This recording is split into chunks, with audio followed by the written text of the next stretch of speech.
Welcome to 5 editors. ఇవాల్టి guest గురించి చెప్పాలంటే ఆయన ఎమ్మెల్యే కాదు, ఎంపీ కాదు, కానీ ఏపీ రాష్ట్ర రాజకీయాల్లో ఇప్పుడు ఆయన హాట్ టాపిక్గా మారారు. ఆయనే జనసేన నుంచి వైఎస్ఆర్సీపీలోకి వచ్చిన బీసీ నేత పోతిన మహేష్. ప్రస్తుతం మన స్టూడియోలో ఉన్నారు. నమస్తే అండి. నమస్తే.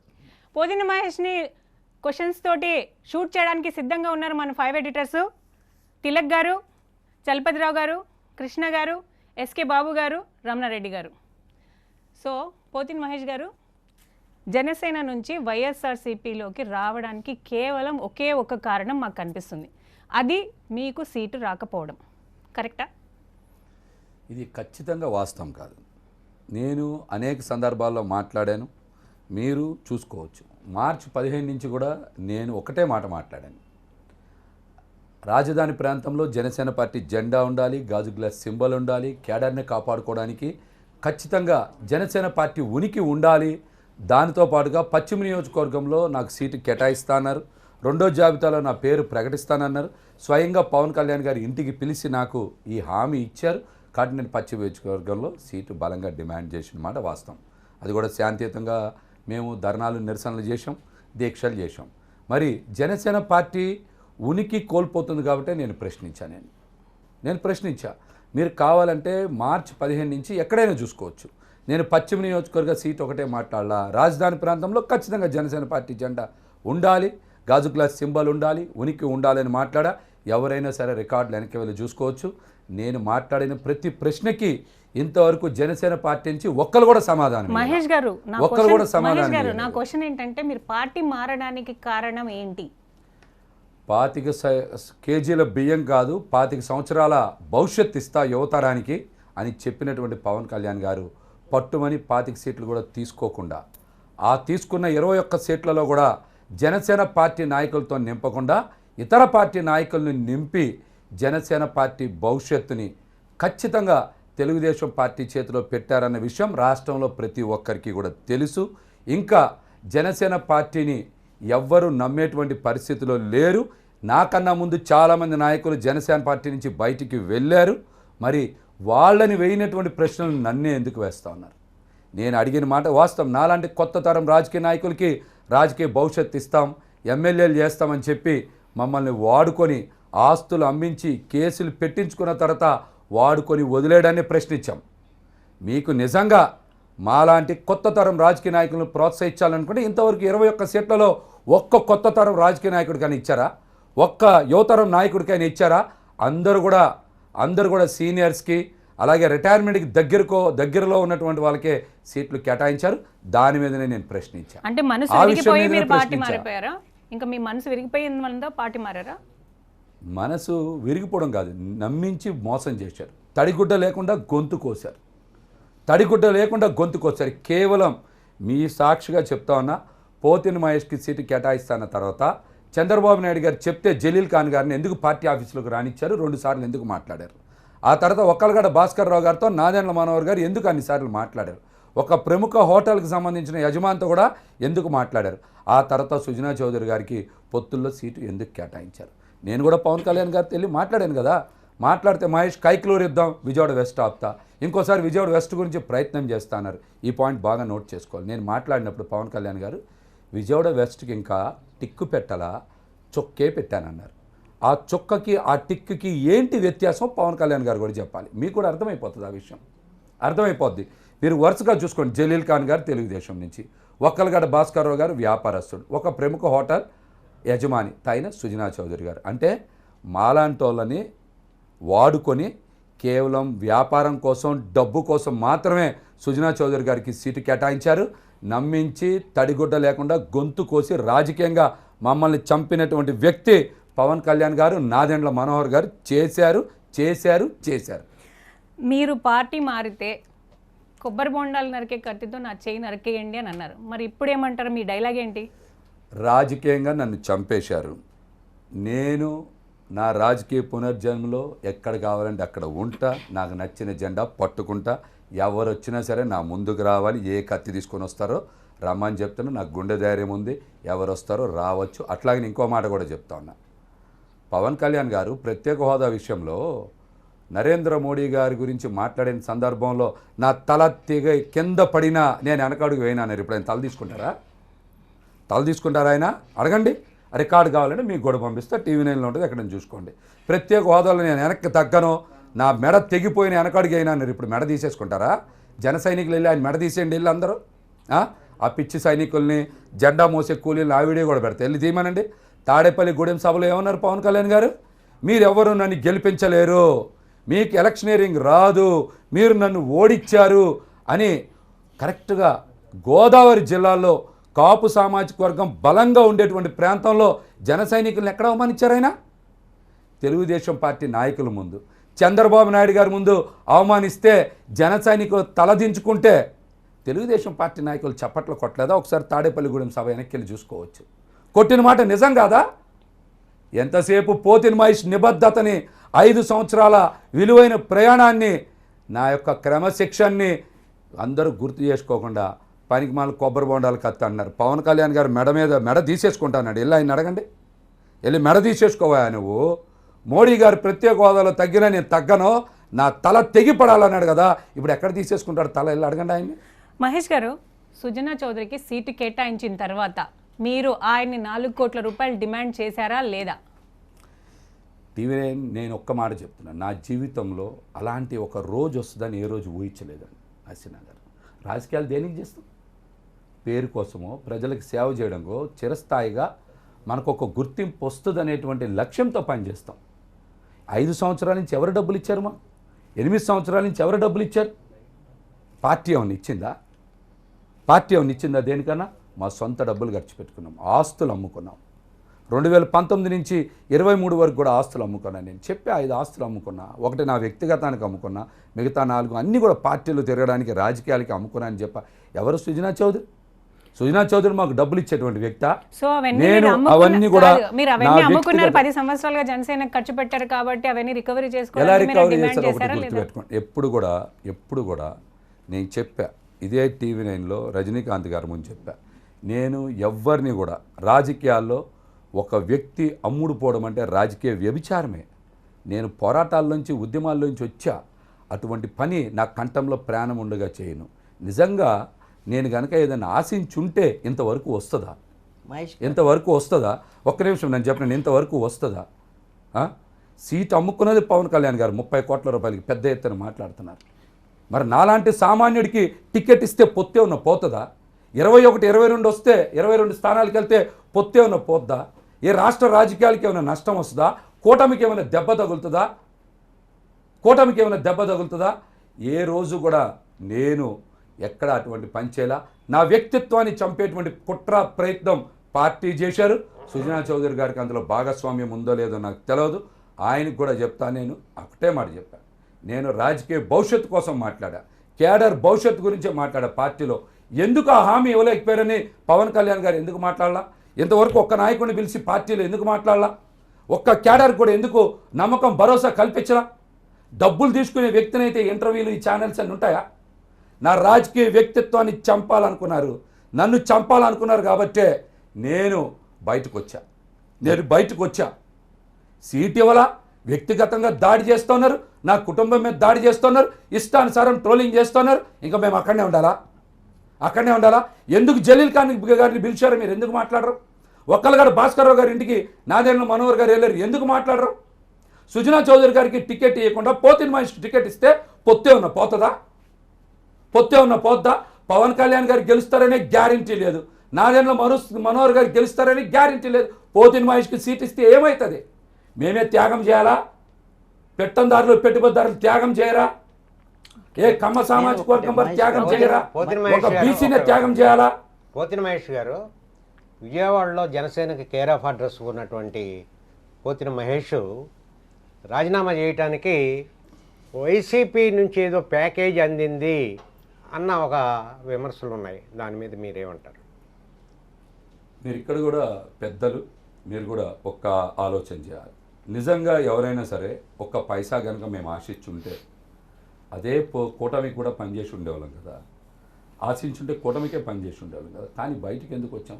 మా వ్యక్తిత్వాన్ని కాపాడుకోవడం కోసం, మా రాజకీయ భవిష్యత్తుని కాపాడుకోవడం కోసం, మా కేడర్ని కాపాడుకోవడం బయటకు వచ్చా.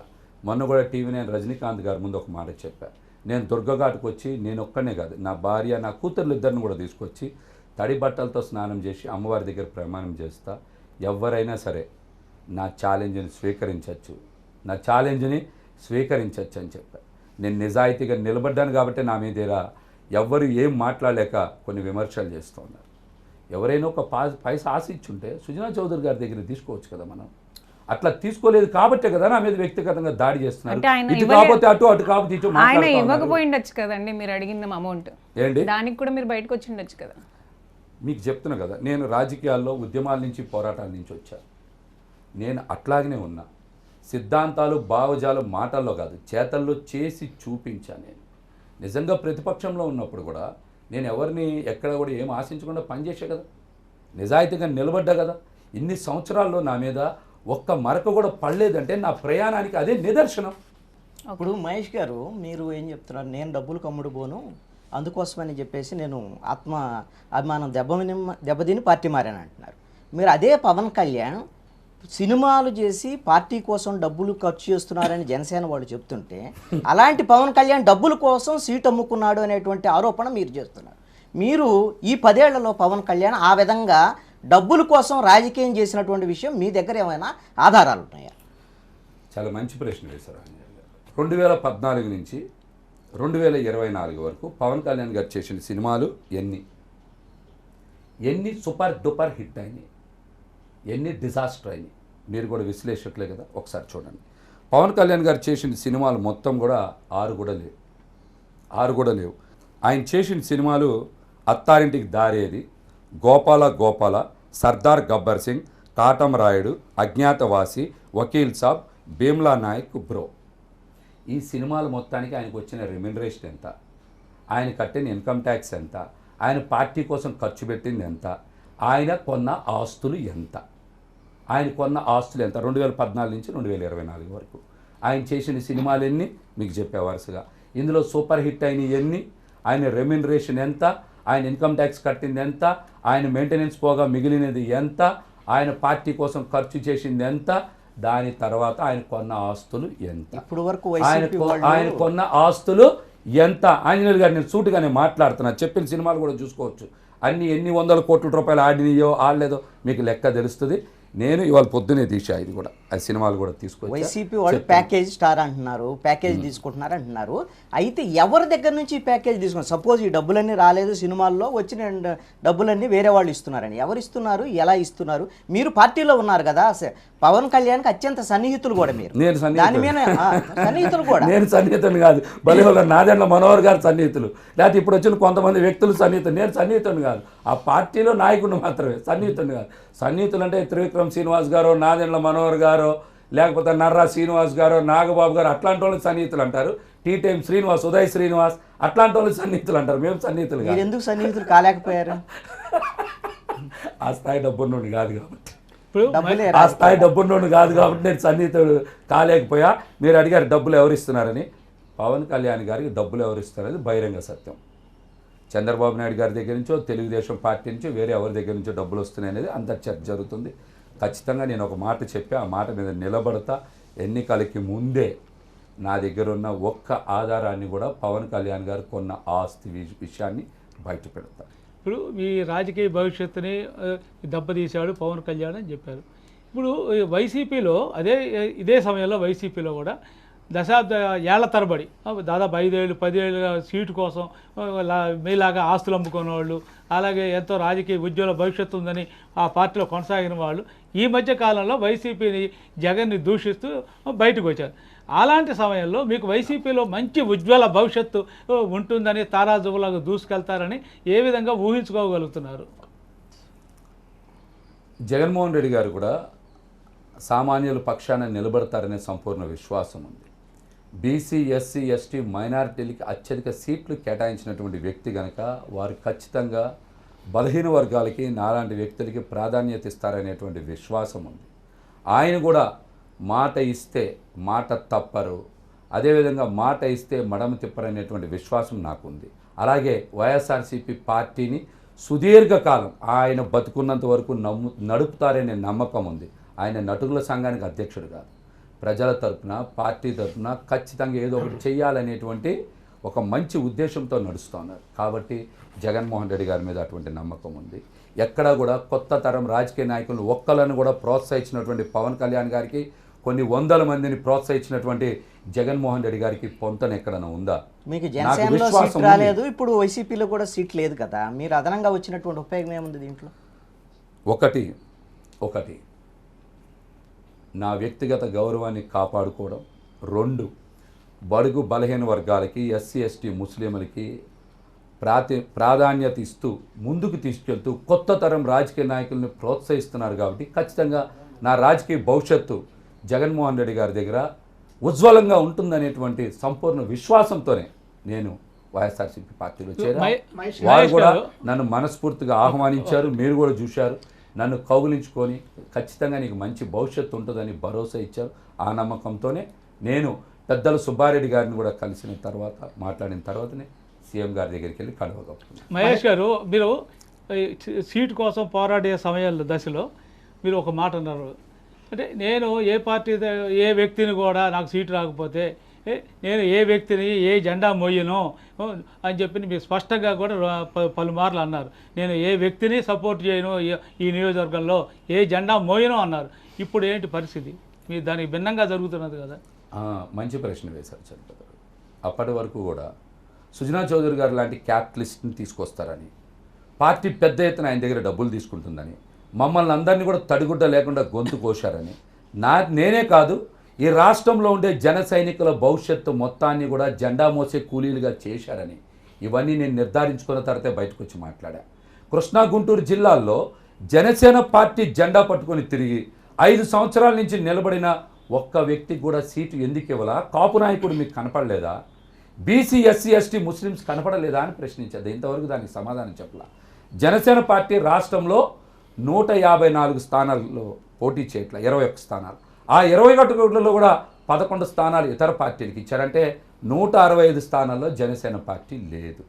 అంటే కేవలం 10 స్థానాల్లోనే జనసేన పార్టీ ఉంది. ఈ 165 స్థానాల్లో జనసేన పార్టీ లేకపోతే పార్టీ ఉంటుందా, ఉండదా? ఈ 5 సంవత్సరాలు విలువైన కాలంలోనే పార్టీ నిర్మాణం ఎక్కడ చేయలా, ఒక 60-70 స్థానాల్లో కూడా ఫోకస్ చేయలా. అందరూ కూడా కోరుకున్నారు పవన్ కళ్యాణ్ గారిని ఒక ప్రత్యామ్నాయ శక్తిగా రాజకీయాలు ఎదుగుతారని, ఖచ్చితంగా కూటమిలో పవర్ షేరింగ్ అడుగుతారని, అత్యధిక సీట్లు ఆశిస్తారని మేమందరం కూడా అనుకున్నాం. 50-60 సీట్ల నుంచి 40 నుంచి 32, 32 నుంచి 24, అడిగితే 21. ఇప్పుడు నిన్నే మీటింగ్ జరిగింది, మళ్ళీ ఎన్ని వదిలేస్తారని భయం కూడా ఉంది జనసేన పార్టీలో. 25 కేజీల బియ్యం కాదు 20 సంవత్సరాలు భవిష్యత్తు ఇస్తానన్న వ్యక్తి పట్టుమని 25 సీట్లు కూడా తీసుకోకపోతే, కొత్త తరాన్ని నుంచోబెట్టకపోతే, నాలాంటి కొత్త తరం రాజకీయ నాయకులు కూడా పోటీలో నుంచోబెట్టకపోతే ఈ పార్టీ ఎందుకు? ఈ పార్టీ మనుగడ లేదు, ఈ పార్టీ మనుగడ లేదు. ఇంకా మహేష్ గారు, మీరు గత కొన్ని సంవత్సరాలుగా పశ్చిమ నియోజకవర్గంలో అగ్రెసివ్ అండ్ ఎక్స్ట్రీమ్ పాలిటిక్స్ నడుపుతున్నారు. అధికార వైసీపీ పార్టీకి చెందినటువంటి సీఎం గారి మీద నేరుగా 420 ఆర్థిక ఉగ్రవాది అని అనేక సందర్భాల్లో అనేక వేదికల మీద మాట్లాడారు. అదేవిధంగా స్థానిక ఎమ్మెల్యే వెల్లంపల్లి శ్రీనివాసరావు మీద కూడా వ్యక్తిగతమైనటువంటి పొలిటికల్ దాడి చేశారు.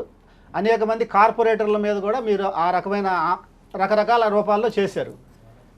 ఈ రోజున మీరు వాటన్నిటినీ మర్చిపోయి అదే జగన్మోహన్ రెడ్డి గారితో మీరు మెడలో కండువా వేయించుకోవడం అనేది మీరు ఒక షేమ్ లాగా ఫీల్ అవ్వట్లేదా? మీకు అటువంటి ఒక భావజాలం అనేది ఏమి లేదా? ఏ రోజుకి ఆ రోజు అనే పద్ధతిలో వెళ్తారా? ఉండండి, దానికి ఒక మీ ఆడియోనే ఒకసారి ప్లే చేసి చూపిస్తాను. అపజయం మూటగట్టుకున్నా తాను నమ్మినటువంటి సిద్ధాంతాన్ని బలంగా కొనసాగించాలనే ఓటమి తర్వాత కూడా ఆదరించినటువంటి ప్రజలు, ఓట్లు వేయనటువంటి ప్రజల కోసం పవన్ కళ్యాణ్ గారు మాత్రం అదే దిశగా ప్రయాణం చేశారు. ప్రతిసారి కూడా భవన నిర్మాణ కార్మికుల సమస్య కావచ్చు, రైతుల సమస్య కావచ్చు, మహిళల సమస్య కావచ్చు, అది ఏ ప్రాంతంది, ఏ వర్గాంది, చిన్న సమస్య పెద్ద సమస్య అని పట్టించుకోవాలా? అది సమస్య అయితే చాలు స్పందించినటువంటి ఏకైక వ్యక్తి రాష్ట్రంలో ఉన్నారంటే అది కేవలం పవన్ కళ్యాణ్ గారే అని కూడా. ఓకే, ఇది పోతిన మహేష్ గారు మాట్లాడిన డైలాగు. అంటే మొన్నటి వరకు పవన్ కళ్యాణ్ దేవుడు ఇప్పుడు దుర్మార్గుడు అయిపోయారు. రాజకీయ నాయకులు మాట్లాడే మాటలకు విలువ లేదా అండి? మేమందరం కూడా జనసేన పార్టీ ఒక ప్రత్యామ్నాయ రాజకీయ శక్తిగా ఎదుగుతుందని నమ్మాం. కొత్త తరం రాజకీయాలు చేస్తారని నమ్మాం. రాజకీయాల్లో కొత్త తరాన్ని తీసుకొస్తారని నమ్మాం. మేము 5 సంవత్సరాలు ప్రతికూల పరిస్థితుల్లో నిలబడ్డాం. పవన్ కళ్యాణ్ గారు వెనక వెళ్ళిపోయిన వాళ్ళందరూ కూడా చాలా తెలివైన వాళ్ళు. మాలాంటి గొర్రెలు మాత్రం కాదు. మేము గొర్రెలం కాబట్టి అక్కడ ఉండిపోయాం. మేము నమ్మి తోట చంద్రశేఖర్ గారు వెళ్ళిపోయారు, చింతల పార్థసారథి గారు వెళ్ళిపోయారు, జేడి లక్ష్మీనారాయణ గారు వెళ్ళిపోయారు, మాదాస్ గంగాధరం గారు వెళ్ళిపోయారు, అట్లాగనే ఆర్ఆర్ రామ్మోహన్ రావు గారు తెలంగాణ సిఎస్ వెళ్ళిపోయారు. చాలామంది ఐఏఎస్, ఐపీఎస్, ఐఆర్ఎస్లు వాళ్ళు చాలా తెలివైన వాళ్ళు. వాళ్ళకి ముందే తెలిసిపోయింది నిజస్వరూపం. మాలాంటి వాళ్ళని చెప్పకుండా మమ్మల్ని 5 సంవత్సరాలు అక్కడ మమ్మల్ని వెట్టి చాకిరీ చేయించి పని చేయించి తడిగుడ్డ లేకుండా మేమందరం పవన్ కళ్యాణ్ గారి చేతిలో బలైపోయాం. వాస్తవం తెలుసుకున్న తర్వాత మాట్లాడడంలో తప్పేంటి? అడగకూడదా? ఎన్ని వాస్తవాలు కావా? సీట్ ఇచ్చింటే సీట్ ఇచ్చింటే మాత్రం ఇవన్నీ మాట్లాడేవాళ్ళు కాదు కదా. ఖచ్చితంగా మాట్లాడేవాళ్ళు. 2019 ఖచ్చితంగా మాట్లాడే జనసేన పార్టీ అనేది ఉండదు. జనసేన పార్టీని తీసుకెళ్ళి తెలుగుదేశం పార్టీ చేతిలో పెట్టేశారు. రేపు గెలిచినటువంటి వాళ్ళు ఎంతమంది గెలుస్తారో నాకు తెలియదు. జగన్మోహన్ రెడ్డి గారు వైనాట్ 175 అంటున్నారు. ఆ దిశగా అడుగులకు ముందు వేస్తే ఇంకా ఆయన ముందే ఖాళీ చేసేస్తారు. కాబట్టి అటువంటి ఛాన్స్ కూడా జనసేన పార్టీకి తెలుగుదేశం పార్టీకి ఉండదు. వైనాట్ 175 కనుక జరిగితే ఆ ఛాన్స్ ఉండదు. ఏదన్నా అట్లా కాకుండా కొద్దో గొప్ప సీట్లు వస్తే వాళ్ళు కూడా తెలుగుదేశం పార్టీలో కలిసిపోతారు. తెలుగుదేశం పార్టీలో జనసేనని అసెంబ్లీలోనే ఆలే విలీనం చేసేస్తారు. అటువంటి ఛాన్స్ మ్యాచ్ ఫిక్సింగ్లో భాగంగానే పవన్ కళ్యాణ్ గారు చంద్రబాబు నాయుడు గారికి తిలక్ గారు మీరు అడిగారు కదా, మీరు అడిగారు. రాజకీయాల్లో ప్రతిపక్ష నాయకుడిగా నా బాధ్యత ప్రజల తరపున ప్రశ్నించడం, ప్రజల తరపున నిలబడడం. ఖచ్చితంగా ప్రజా సమస్యల మీద నా బాధ్యత ప్రకారం నేను ప్రభుత్వం మీద ఖచ్చితంగా అడిగా. కొన్ని సమస్యలు పరిష్కరించా. రాజకీయాల్లో ఎక్కడా కూడా నాకు వ్యక్తిగత ద్వేషాలు కానీ, వ్యక్తిగత గొడవలు కానీ, నాకేం ఆస్తి తగాదాలు కానీ, పొలం గట్ల తగాదాలు కానీ లేవు. మా అందరి మధ్య కూడా రాజకీయ విభేదాలు కానీ వ్యక్తిగత విభేదాలు లేవు. ఖచ్చితంగా తడిగుడ్డ లేకుండా గొంతు కోసేసినటువంటి వ్యక్తి దగ్గర పనిచేయాల్సిన అవసరం లేదు. నా వేదన నా ఒక్కడి గురించే కాదు, రాష్ట్ర వ్యాప్తంగా ఉన్నటువంటి జన సైనికులు, ముఖ్యంగా కాపు సామాజిక వర్గం కళ్ళు తెరవాలి. వాళ్ళందరూ ఒకటే మాట మాట్లాడుతూ ఉన్నారు. వాళ్ళు బాబు గారి భజన ఆప్ చేయండి బాబు కళ్యాణ్ గారని వాళ్ళందరూ కూడా మాట్లాడుతున్నారు. మీరు ఆ భజన ఆపాలి. ఇప్పుడు మీరు 5 సార్లు ఇప్పటికీ జరిగిన చర్చలో 5 సార్లు తడిగుడ్డతో గొంతు కోసాడన్నారు. 5 సార్లు చెప్పారు. ఆ తడిగుడ్డ పవన్ కళ్యాణ్ దగ్గర ఉందా, చంద్రబాబు అందించారా? ఖచ్చితంగా ఎవరు అందించినా సరే నేనైతే నేను కూడా డైరెక్ట్గా చెప్తాను, స్ట్రైట్గా నేను చెప్తున్నా. ఎవరు అందించినా సరే పవన్ కళ్యాణ్ గారు మమ్మల్ని అందరినీ నమ్మించి మోసం చేసి తడిగుడ్డ లేకుండా మా రాజకీయ భవిష్యత్తుని గొంతు కోసిన వ్యక్తి ముమ్మాటికి పవన్ కళ్యాణ్ గారే. 22 సీట్లు నా విజయవాడ వెస్ట్ కూడా కలిపి 22 సీట్లు ఇస్తే నష్టం వస్తుందా అన్నారు. అంటే పోతిన మహేష్కి టికెట్ ఇస్తే 21 తీసుకున్నా పర్వాలేదా? చాలామంది నాయకులు బయటకు వచ్చారు. తిలక్ గారు అందరూ అడిగారు, అందరూ సీట్లు అడిగారు. ఎందుకు బలంగా అడగలేకపోతున్నారు? వాళ్ళు కూడా నిర్ణయం తీసుకోవాలి. నేను నా గురించి మాట్లాడడంతో పాటు చాలామంది రాజధాని ప్రాంతంలో ఉండాలని అడిగారు. రాజధాని ప్రాంతంలో వేరే నాయకులకు సీట్ ఇస్తే మా గొంతుకింత బలంగా వినపడేది కాదేమో. మేము కూడా పార్టీ ఉంది, సింబల్ ఉంది, కేడర్కి ఎవరో ఒక ఆధారం ఉండేదని వాళ్ళకు కూడా మద్దతు ఇచ్చి ఉండేవాళ్ళం. ప్రతి ఒక్కరు అడగాలి కదా సీటు. తిలక్ గారు బలంగా అడగాలి కదా.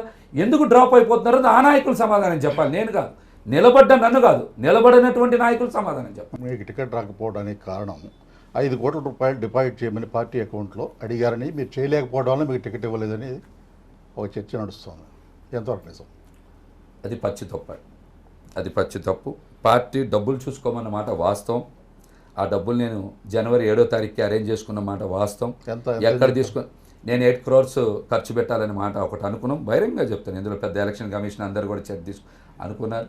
నేను కూడా డబ్బులు అరేంజ్ చేసుకున్న మాట వాస్తవం. ఎక్కడ తెచ్చారు, ఏం తెచ్చానని, ఏం తాకట్టు పెట్టనేది కూడా ఎవిడెన్స్ కావాలంటే ఇలా బాగోదు. కాబట్టి కొన్ని మనకు కూడా లిమిటేషన్స్ ఉంటాయి. కాబట్టి నేను చెప్తాను ఎక్కడ తెచ్చాను అనేది కూడా మీరు తర్వాత అడిగితే నేను చూపిస్తాను. అడిగిన మాట వాస్తవం. పవర్ స్టార్ ఒక ప్యాకేజ్ స్టార్ అని చెప్పి చాలామంది విమర్శలు చేశారు. ఇప్పుడు మీరు కూడా ఇందాక చంద్రబాబు నాయుడే డబ్బులు ఇచ్చారన్నారు. అంటే ప్యాకేజ్ స్టార్ అనేదాన్ని మీరు అంగీకరిస్తున్నారా? 21 సీట్లు తీసుకున్నప్పుడే ఈ పార్టీ భవిష్యత్తు అయిపోయింది. మేమందరమైనా పవర్ షేరింగ్లో ఉంటారని ఆశించాం. అత్యధిక స్థానాలు తీసుకుంటారని ఆశించాం, ఒక ప్రత్యామ్నాయ రాజకీయ శక్తిగా ఎగుతారని ఆశించాం. అవేమి జరగనప్పుడు ప్రజలందరూ మాట్లాడిన మాట మేము మాట్లాడుతున్న మాటకి ఎక్కడా వ్యత్యాసం లేదు. ఇంకో పెద్ద విషయం చెప్తున్నా మీకు, అనకాపల్లి సీటు చాలా 25 పార్లమెంట్లో చాలా విలువైన ఒక పార్లమెంట్ స్థానం. అక్కడ 15 లక్షల ఓటర్లు ఉంటే అందులో 6 లక్షల ఓట్లు ఒక్క కాపు సామాజిక వర్గం వాళ్ళే ఉన్నాయి. మొట్టమొదట జనసేన పార్టీలోంచి తెలుగుదేశం పార్టీలోకి వెళ్ళిపోయినటువంటి బైరా దిలీప్ గారు అనేటువంటి వ్యక్తి అక్కడ ప్రయత్నం చేసుకున్నారు. ఆయన కాపు సామాజిక వర్గానికి చెందినటువంటి వ్యక్తి. ఆయన్ని కాదని పవన్ కళ్యాణ్ గారు నాగబాబు గారికి టికెట్ ఇవ్వాలని చూశారు. నాగబాబు గారు కూడా కాపు సామాజిక వర్గానికి చెందినటువంటి వ్యక్తి. ఏమైంది, ఏం జరిగింది అనేది వాళ్ళన్నీ అబద్ధాలు చెప్తున్నారు. వాళ్ళని కాదని సీఎం రమేష్ గారికి టికెట్ ఇచ్చారు. వాళ్ళని కాదని సీఎం రమేష్ గారికి టికెట్ ఇచ్చారు. అక్కడ త్యాగం పేరుతో ఏం చేశారో, విజయవాడ వెస్ట్లో త్యాగం పేరుతో ఏం చేశారో 2 చోట్ల ఒకసారి బేరీజ్ చేసుకోండి. ప్యాకేజా, సూట్ కేసా, అంతకు పైనటువంటి ఆర్థిక లాభమా? పార్టీ కోసం నిబద్ధతతో పనిచేసిన పోతిని మహేష్ది అదే పరిస్థితి, సొంత అన్నకే అదే పరిస్థితి. దీన్ని ఏమంటారు కూడా జనం ఆలోచన చేయాలి. పవన్ కళ్యాణ్కి వ్యతిరేకంగా మీరు చాలా ఆరోపణలు చేస్తున్నారు. అదే ఆరోపణలు కాదు, వాస్తవాలు. నేను మాట్లాడే ఆరోపణలు కాదు. మీరు మాట్లాడిన ఆంజనేయులు గారు కృష్ణా గుంటూరు జిల్లాలో ఒక్కరు కూడా ఎందుకు సీట్ ఇలా ఆరోపణ కదా? నాదెండ్ల మనోహర్ జనసేన పార్టీ కదా? కాదు, నాదెండ్ల మనోహర్ ఒక్క వ్యక్తికి టికెట్ ఇస్తే కృష్ణా గుంటూరు జిల్లాలో మొత్తాన్ని టికెట్లు ఇచ్చినట్టేనా? పోనబోయిన శ్రీనివాస్ యాదవ్, చెల్లపల్లి శ్రీనివాస్, పోతిన మహేష్, బండిరెడ్డి రామకృష్ణ, బండి రామకృష్ణ, అక్కల గాంధీ, అక్కడ నజీబ్, నాయూబ్ కమల్, జిలాని, చాలా మంది ఉన్నాం కదా. ఇప్పుడు మీరు ఒక్క సీట్ కూడా మాకు ఎందుకు ఇలా? కాపులకు కూడా ఎందుకు ఇయ్యాలా? కాపులకు కూడా ఎందుకు ఇలా? నేను ఎక్కడ కూడా అవాస్తవాలు మాట్లాడు, మీరు ఆరోపణలు అంటున్నారు, నేను వాస్తవం అని చెప్తున్నా. రెండింటికి చాలా వ్యత్యాసం. మీతో ఎవరైనా సరే జనసేనకు సంబంధించినటువంటి నాయకులు ఇంకా బయటకు వచ్చేటువంటి వాళ్ళు ఎవరన్నా ఉన్నారా? మీతో ఎవరన్నా టచ్లో ఉన్నారా? అసలు నాతో ఎందుకు డైరెక్ట్గా వైసీపీతోనే టచ్లో ఉన్నారు కదా. మణిక్రాంతరెడ్డి గారు నిన్నే కాక మొన్నే కదా నెల్లూరు జిల్లా అధ్యక్షుడు వెళ్ళిపోయాడు. డైరెక్ట్గా విజయసాయి రెడ్డి గారితో వెళ్ళి కలిసిపోయి ఆయన కూడా రాజీనామా చేశారు కదా. చాలామంది రాజకీయ నాయకులు కూటమికి మద్దతు ఇవ్వట్లేదు కదా. కిరణ్ రాయల్ టీవీలో ఏదో మాట్లాడుతున్నారు, ఆయనే చెప్తున్నాడు కదా. ఆర్ఎన్ శ్రీనివాస్తో ఇంతవరకు ఎక్కడైనా ఒక ఫోటోలో ఉందని చెప్పానండి. ఎక్కడైనా ప్రచారంలో పాల్గొన్నాడని చెప్పమానండి. ఎవరు పాల్గొవట్లా. ఎవరు మేము జెండా మోసే కూలీలుగా ఉందామని చెప్తున్నారు అందరు కూడా. మేము ఇది రాజకీయ శక్తిగా ఎదుగుద్దని నమ్మాం, జెండా కూలీలుగా ఉంటాం నమ్ముతాం ఏంటి ఆంజనేయ గారు? మీరు రాజీనామా చేసే ముందు ఒకసారి వెళ్ళి పవన్ కళ్యాణ్ కలిసారు, ఏమన్నారు ఆయన? అమ్మ, నేను చాలా మంచి ప్రశ్న అడిగారు మీరు, రాశాను, చాలా మంచి ప్రశ్న అడిగారు. నేను పవన్ కళ్యాణ్ గారిని కలిసినప్పుడు మొదట చెప్పా, మహేష్ ఈ సీటు గురించి ప్రయత్నం చేస్తున్నారు, నాగబాబు గారు సాక్ష్యం. ఈ సీటు గురించి ప్రయత్నం చేస్తా, బీజేపీ పెద్దలతో మాట్లాడతానని చెప్పారు. సార్ మనకి వెస్ట్ సీట్ ఎప్పటి నుంచో కన్ఫామ్ అనుకున్నాం కదా, మీరు పని చేసుకోమంటే నేను పని చేసుకున్నా. ఇంటింటికి వెళ్ళే ప్రచారం కూడా పార్టీ అనుమతి తీసుకొని వెళ్ళా. నాదెండ్ల మనోహర్ గారే ఆ పాంప్లెట్ని ఓపెన్ చేశారు. మరి వాళ్ళు అనుమతి ఇచ్చిన తర్వాత కదా నేను వెళ్ళా. డిసెంబర్ 23ని కూడా నన్ను పిలిచి మాట్లాడినప్పుడు కూడా నేను అప్పుడు కూడా ఓకే అంటేనే కదా నేను చేశాను. ఫిబ్రవరి 25న పవన్ కళ్యాణ్ గారు ఇంటికి పిలిచిన తర్వాతనే కదా నేను ప్రచార దూకుడు ఇంకా కూడా పెంచా. మరి చాలా డబ్బులు కూడా ఖర్చు పెట్టా. మరి ఇవన్నీ జరిగినాయి కదా సార్. మనకి సీట్ లేకపోవడం అంటే పైనుంచి ఒత్తిడి ఉంది అన్నారు. కేంద్రంలో ఉండేటువంటి జాతీయ స్థాయిలో ఉండేటువంటి బీజేపీ వాళ్ళకి విజయవాడ వెస్ట్ గురించి ఏం తెలుస్తుందండి? ఆయన తర్వాత రెండోసారి ఏమన్నారు, నేను ప్రయత్నం చేస్తున్నారు ఫస్ట్ టైం. సెకండ్ టైం ఏమన్నారు, కైకలూరు సీట్ ఇచ్చేద్దాం మహేష్ బీజేపీకి, విజయవాడ వెస్ట్ తీసుకుందాం అని అదే సందర్భంలో నేను టిక్కు పెట్టలేదు, చొక్క పెట్టానన్నమాట వాస్తవం. రెండోసారి సార్ ఇక సీఎం సుజనా చౌదరి గారిని ప్రకటించేస్తున్నారు, ఇవాళ లిస్ట్ వస్తుంది అంటున్నారు అన్నారు. లిస్ట్ ఏ రోజు వస్తుందో కూడా ఆయన ముందే చెప్పారు నాకు. లిస్ట్ ఏ రోజు వస్తుందో కూడా పవన్ కళ్యాణ్ గారు నాకు ముందే చెప్పారు. కావాలంటే ఇవన్నీ ఆయన అడగండి. అమ్మవారి మీద ప్రమాణం చేసి నేను చెప్పినవన్నీ నిజాల కదా ఆయనతో మాట్లాడండి.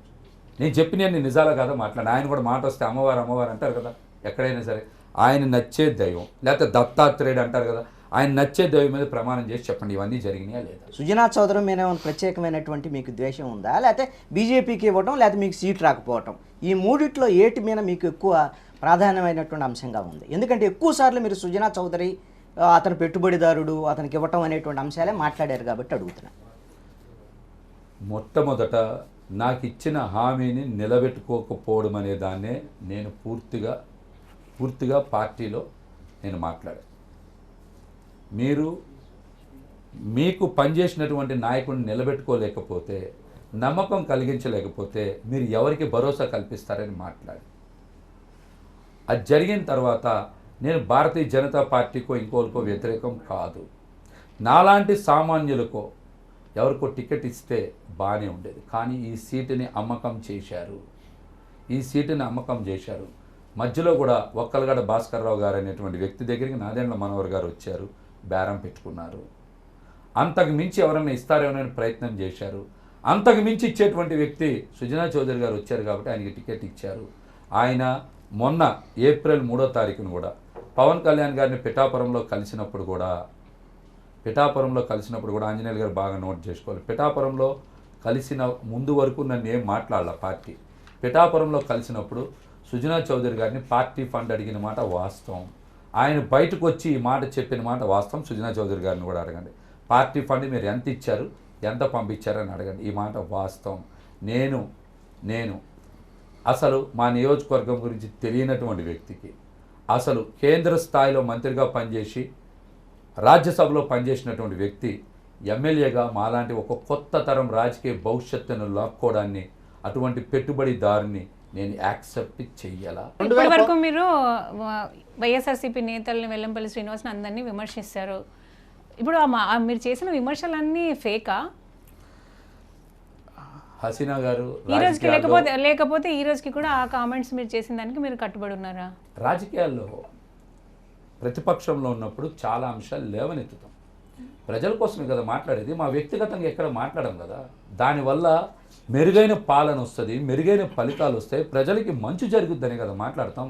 ఇళ్ల పట్టాలు రిజిస్ట్రేషన్ అడిగామంటే మా ఇల్లు రిజిస్ట్రేషన్ గురించి అడుగుతామా? మంచినీళ్ళు ఇవ్వమంటే మాకు మంచినీళ్ళు అడుగుతాం, ప్రజల గురించి అడుగుతాం. అంశాలు కాదు, రోడ్ల గురించి మాట్లాడినప్పుడు ప్రజల గురించి అడుగుతాం, మా గురించి అడుగుతామా? ఎక్కడైనా ఏదైనా జరిగినప్పుడు ఖచ్చితంగా లేవనెత్తుతున్నామంటే అక్కడ ప్రభుత్వం కూడా ఏదైనా పొరపాటు జరిగితే సరిదిద్దుకుంటుంది. అటువంటి ఎక్కడా కూడా రాకుండా ఉంటాయని మాట్లాడతాం. మీరు చెప్పిన అంశాల మీద పోరాటాలు బాగానే ఉన్నాయి. వెల్లంపల్లి మీద, అవినీతి మీద మీరు ఆధారాలతో అనేక ఉన్నాయి అని చెప్పి అనేక దఫాలు మీరు విమర్శలు చేశారు. ఇప్పుడు అదే విమర్శలు మీరు కట్టుబడి ఉంటారా, లేకపోతే మీరు అన్నట్టుగానే రాజకీయంగా ఏదో విమర్శించానని తప్పించుకుంటారా? నేను ఏది మాట్లాడినా సరే, ఏది చేసినా సరే, నేను ప్రజల కోసమే మాట్లాడా, సమాజం కోసమే మాట్లాడా, కొన్ని సందర్భాల్లో పార్టీ చెప్పిన డైరెక్షన్లోనే మాట్లాడా. పిఠాపురంలో 1,00,000 ఓట్లకు పైగా మెజార్టీతో గెలుస్తానని చెప్తున్నాడు పవన్ కళ్యాణ్ గారు. దాని మీద మీ అభిప్రాయం కామెంట్ చెప్పండి. ఏంటి మీరు రోజు టీవీలు చూస్తున్నారు కదా, ఈ ప్రశ్న అడగచ్చా? అసలు మీరు అడగచ్చా? అక్కడ పోటీ చేస్తుంది పవన్ కళ్యాణ్ గారు కాదు, వర్మ. అక్కడ పోటీ బొమ్మే పవన్ కళ్యాణ్. పని అంతా ఎవరు చేస్తున్నారు? వర్మ చేస్తున్నారు. నన్ను పూర్తి చేయనియాలి, నాకు తెలియదు ఆ విషయం. అక్కడ పోటీ చేస్తుంది ఎవరు? జనసేన కాదు, వర్మే. తెలుగుదేశం పార్టీ వ్యక్తిని నుంచోబెట్టి ప్రచారం పవన్ కళ్యాణ్ గారు ఎక్కడ ప్రచారం చేయట్లా? ఎక్కడన్నా వెళ్తున్నారా ఇంటింటికి? అంటే 2 రోజులకు 1 రోజుకి వచ్చింది పాపమా? ఓకే, అది కూడా కన్సిడర్. అక్కడ వర్మ గారే ప్రచారంలో ఉన్నాడు. వర్మ గారే మొన్న ఏదో మెటీరియల్ అయిందంటే మాట్లాడుతున్నారు. ప్రచారంలో ఆయనే చేస్తున్నాడు. అంటే నేను టీవీలో చూసి చెప్తాను. అక్కడ జనసేన పార్టీ నాయకులు ఎక్కడ కనబడతల్లా, జనసేన పార్టీ కార్యకర్తలు ఎక్కడ కనబడతల్లా. అక్కడ పోటీ చేస్తుంది పవన్ కళ్యాణ్ గారు అయితే బొమ్మే అయింది. గుర్తు మాదవచ్చు, పని మొత్తం చేస్తుందంతా వర్మ గారే. కాబట్టి అక్కడ పిఠాపురంలో ఏదైనా జరిగితే అక్కడ వర్మ గారికే. అంటే గెలుస్తారా ఓడతారా చెప్పండి. గెలిస్తే వర్మ గారికి క్రెడిట్ పోయింది అంటారా? ఇందాక కూడా ఒక మాట చెప్పాను నేను, వై నాట్ 175కి నేను అదే మాటని సంపూర్ణంగా విశ్వసిస్తున్నా. అక్కడ 175 అన్న తర్వాత అది ఉంటుందో ఉండదో మీరు అందులో చూసుకుంటే అది 176 అయి ఉండాలి. పవన్ కళ్యాణ్ గారు కాదు, మీరే ఇక్కడ పెద్ద యాక్టర్ లాగా కనిపిస్తున్నారు మాకు. అప్పుడు మాట్లాడిన మాటలు ఇప్పుడు మీ దగ్గర డైలాగులు చాలా ఉన్నాయండి. అరే నేనేం చెప్పా, వై నాట్ 175కి స్టిక్ అయి ఉన్నా నేను. ఎందుకని జగన్మోహన్ రెడ్డి గారు వై నాట్ 175 అంటున్నారు. కాబట్టి వై నాట్ 175 ఖచ్చితంగా జరిగి తీరుద్దని నేను విశ్వసిస్తున్నా. మరి 176 గురించి మీరు మాట్లాడితే నేను చెప్పలేను. పెత్తందారి అదేవిధంగా పెట్టుబడిదారులుగా వచ్చినటువంటి సుజనా చౌదరిని ఓడించేటువంటి బాధ్యత జగన్మోహన్ రెడ్డి మీకు అప్పగించారా? నేను సీఎం గారిని కలిసినప్పుడు నాకు ఖచ్చితంగా విజయవాడ పశ్చిమ నియోజకవర్గంలో వైసీపీ హ్యాట్రిక్ కొట్టాలి.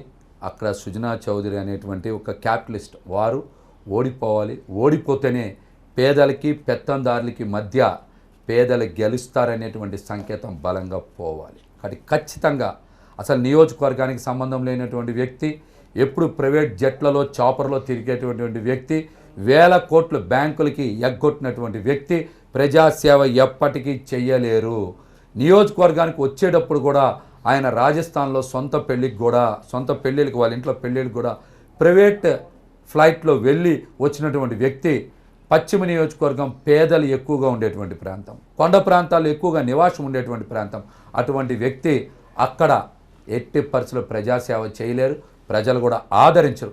100 కోట్లు ఉన్నటువంటి వ్యక్తుల్ని విజయవాడ నగరం తిరస్కరించింది. గత చరిత్ర అదే. మీరు ఎవరినైనా తీసుకొచ్చాలి, ఏ పార్టీ అన్నా కావచ్చు. నేను పేర్లు పార్టీలు చెప్పట్ల, ఆంజనేయులు గారికి బాగా తెలుసు. 100 కోట్లు ఉన్నంత మాత్రాన, డబ్బున్నంత మాత్రాన గెలుపు సంభవం కాదు. ప్రజాబలం అనేది అక్కడ కూటమికి లేదు. ఖచ్చితంగా వైఎస్ఆర్సీపీ పార్టీ అభ్యర్థి ఆసిఫ్ని గెలిపిస్తాం. ఖచ్చితంగా మీకు అదే నా సంబంధం, ఆసిఫ్ని గెలిపిస్తాం. అట్లాగనే హ్యాట్రిక్ కొట్టే తీరుతాం. కానీ ఉద్యోగస్తులు డెవలప్మెంట్ అనేవి ప్రభావితం చూపించదంటారా? ఉద్యోగాలు కానీ, డెవలప్మెంట్ కానీ, రాజధాని కానీ? రాజధాని వలన పేద ప్రజలకు వచ్చే ప్రయోజనం ఏంటి? రాజధాని వలన విద్యా వైద్యం పేద ప్రజలకు అందుద్దా? రాజధాని పోని ఈరోజు ఎవరైనా అనుకుందాం, హసీనా గారు ఇక్కడ కూర్చున్న వాళ్ళు, మీరు నేను పోయి అమరావతికి వెళ్ళి మళ్ళీ 1 గజం స్థలం కొనగలమా? 1 ఎకరం కొనగలమా? లేకపోతే 100 గజాలు కొనే పరిస్థితి ఉందా? కానీ జగన్మోహన్ రెడ్డి గారు అట్లాంటి రాజధాని ప్రాంతంలో కూడా విజయవాడ నగరంలో దగ్గర 15,000 మంది ఎంతో నెంబర్, ఆ 15,000 మంది పైచిలకు వాళ్ళకి రాజధాని ప్రాంతంలో ఇళ్ల పట్టాలు ఇచ్చారు. మరి రాజధానిలో ఎవరికి ప్రాతినిధ్యం కల్పించారు? ఎవరు కల్పించారు? అది జగన్మోహన్ రెడ్డి గారు కల్పించారు. చంద్రబాబు నాయుడు గారు ఎవరికి కల్పించారు? మురళీమోహన్ గారికి, ఎల్ఈపీ వాళ్ళకి, అట్లాంటి వాళ్ళకి ప్రాతినిధ్యం కల్పించి 100,000 ఎకరాలని కట్టబెడితే సామాన్యులను తీసుకొచ్చింది అక్కడికి ఎవరు? జగన్మోహన్ రెడ్డి గారు. ఈ ప్రోగ్రాంలో ర్యాపిడ్ ఫైర్ అని ఒక కాన్సెప్ట్ ఉంది. దీంట్లో మీకు 5 క్వశ్చన్స్ ఉంటాయి. ఒక క్వశ్చన్కి ఏ ఆర్ బి ఆన్సర్స్ ఉంటాయి. దాంట్లో ఒకటి మీరు సెలెక్ట్ చేసుకోవాలి. మహేష్ గారు ఓకేనా? చెప్పండి. ఫస్ట్ క్వశ్చన్, పవన్ కళ్యాణ్ అంటే మీ దృష్టిలో real actor, reel actor? Real actor. బ్రహ్మాండంగా బయట నటిస్తాడు ఆయన. నటించే మాలాంటి వాళ్ళందరినీ ముంచాడు, తడిగుడ్డ లేకుండా గొంతులు కాశాడు. కాబట్టి ఆయన రియల్ యాక్టర్ అని అందరికీ తెలుసు. రియల్గా కూడా చాలా బాగా నటించగలడు, ఆయన నమ్మించగలడు. మాలాంటి వాళ్ళందరినీ నమ్మించి బ్రహ్మాండంగా ఆయన కావాల్సిన వ్యక్తిగత ఆర్థిక ప్రయోజనాలు పొందగలడు. రియల్ లైఫ్లో ఆయన అద్భుతంగా నటిస్తారు. ఆయన జగన్ను మీరు ఎలా చూస్తారు? జననాయకుడు, రాజకీయ నాయకుడు? జననాయకుడు. ఏ రాజకీయ నాయకుడు కాదు ఆయన? జననాయకుడు. రాజకీయ నాయకుడు కూడా టికెట్లు ఇవ్వడంలో అన్నీ చూసే కదా ఇస్తున్నారు ఆయన కూడా. మీరు 100 చెప్పినా జగన్మోహన్ రెడ్డి గారు జననాయకుడే. వైసీపీపై మీ గత ఘాటు విమర్శలకు పశ్చాత్తాపడుతున్నారా, లేక పాలిటిక్స్లో కామన్ అనుకుంటున్నారా? నేను పశ్చాత్తాపడాల్సినటువంటి అవసరం లేదు. రాజకీయాల్లో ఇందాక కూడా చెప్పా, ప్రతిపక్షంగా ఉన్నప్పుడు ప్రజల తరపున ఖచ్చితంగా ప్రభుత్వాన్ని అడుగుతాం. అడగడం అనేది ప్రజాస్వామ్యంలో భాగం. ప్రతిపక్ష నాయకుడిగా ఉన్నప్పుడు అడగకపోతే మంచి జరగదు. కాబట్టి ఖచ్చితంగా అడుగుతాం. మీరు కన్నీరు పెట్టుకోవడానికి కారణం టికెట్ రాకపోవడమా, లేక మోసపోయానన్న బాధ? మోసపోయానన్న బాధే నా మీద ఎక్కువగా ఉంది. నన్ను నమ్మించి చివరి వరకు మోసం చేసి డబ్బులకి టికెట్ అమ్ముకున్నారు కాబట్టినే నేను బాధపడ్డా. ఎన్నికలు అవగానే జగన్ను మీరు ఏం అడుగుతారు? ఎమ్మెల్సీయా, నామినేటెడ్ పదవియా? నేనైతే ఖచ్చితంగా ప్రస్తుతం నా ముందున్నటువంటి లక్ష్యం పార్టీ ఏది నిర్దేశిస్తే ఆ విధంగా పనిచేయడమే. నేను ఏ రోజు కూడా పదవులను ఆశించి పని చేయాల. నేను ఉద్యమకారుడిగానే ఉన్నా, ఆ విధంగానే రేపు కూడా నిజాయితీగా నిలబడాలని అనుకుంటున్నా. ప్రస్తుతం నాకు ఏదైతే పార్టీ వైఎస్ఆర్సీపీని నిర్దేశిస్తో ఆ విధంగానే పనిచేస్తా. పదవి ఇస్తే తీసుకుంటా, ఇవ్వకపోయినా ఇలాగే పనిచేస్తా. పదవి ఆశించకుండా చేస్తున్నానన్నాడు, మరి ఇప్పుడు సీట్ ఇవ్వలేదని జనసేన ఎన్ని మాట్లాడుతున్నారు? చాలా మంచి ప్రశ్న అడిగారు. చాలామంది యువతని కాపాడాల్సినటువంటి బాధ్యత ఎవరో ఒకరు తీసుకోవాలి. ఎందుకనంటే జనసేన పార్టీకి ఒక లక్ష్యం లేదు, ఒక మార్గం కూడా లేదు. వాళ్ళు వచ్చింది వ్యక్తిగత ప్రయోజనాల కోసమే కానీ సమాజం కోసం, రాష్ట్రం కోసం అని చెప్తున్నటువంటి మాటలు చాలా పచ్చి అబద్ధాలు. వాళ్ళు మాట్లాడే మాటలన్నీ నీటి మీద రాతలే. ఎక్కడైనా చూసుకోండి, నేను ఇప్పుడు కూడా మాట్లాడుతున్నా, ఇందాక కూడా మాట్లాడా. ఎక్కడా కూడా కొత్త తరాన్ని ప్రోత్సహించలే. కూతలు ఆడే రక్తం అంటారు. అందరూ 70 ఏళ్ళకి సీట్లు ఇచ్చారు. హసీనా గారు ఏంటి కూతలు ఆడే రక్తం ఇలా మాట్లాడతాడు ఆయన. మాట్లాడి మండల బుద్ధ ప్రసాద్, కొనతల రామకృష్ణ కొనతల రామకృష్ణ వాళ్ళు కొత్తలాడే రక్తం. సీనియర్ నాయకులు అవసరం అండి. ఎవరికి పవన్ కళ్యాణ్ మోసం చేస్తున్నాడా లేదంటే పవన్ కళ్యాణ్ వెనకాల ఎవరన్నా ఉండి అంటే మీరు ఒక సందర్భంలో నాదెండ్ల మనోహర్ గురించి ఉద్దేశించి మాట్లాడారు. పవన్ కళ్యాణ్ మంచోడైతే వీళ్ళందరూ చెడగొడుతున్నారా లేకపోతే పవన్ కళ్యాణ్ కూడా చెడ్డోడా? నా స్టేట్మెంట్లో మళ్ళీ మార్పు లేదు. నాణ్యానికి బొమ్మ బొరుసు వాళ్ళిద్దరు కలిసే చేస్తున్నారు. థ్యాంక్ యూ మహేష్ గారు మా స్టూడియోలో వచ్చినందుకు. అలాగే 5 ఎడిటర్స్ మీకు కూడా థ్యాంక్స్ అండి. ఇది ఇవాల్టి 5 ఎడిటర్స్. మరోసారి మరో గెస్ట్తో కలుసుకుందాం. అప్పటి వరకు చూస్తూనే ఉండండి TV9.